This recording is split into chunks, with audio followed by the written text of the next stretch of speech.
Непотребна драма и сензација во која е погазено достоинството на Катица Јанева се огласи нејзината одбрана, откако вчера на состанокот во Државниот завод за ревизија на која биле презентирани наудите од работењето на специјалното јавно обвинителство, Јанева останала по долна облека.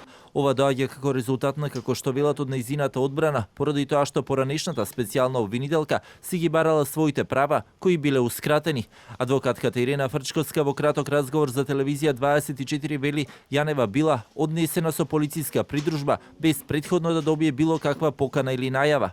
Начинот беше несоодветен и спротивен на закон. Катица Јанева не беше известена ниту ние како бранители. Јавното обвинителство најмалку што можеше е да не извести претходниот ден. Се знае како се постапува со притворено лице, во конкретниот случај не беа испочитувани минималните права. Тоа не беше ниту вештачење, ниту налог на обвинителството, туку по покана на Државниот завод за ревизија. На тој состанок нема законска обврска да присуствува, но беше донесена со полиција.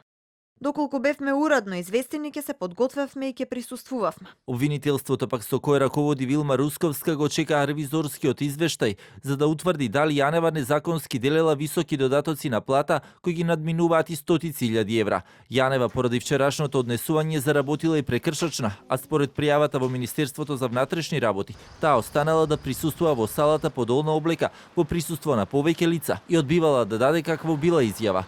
По инцидентот била повикана и медицинска помош и Јанева примила инекција за смирување и била вратена во станот во која издржува мерката притвор.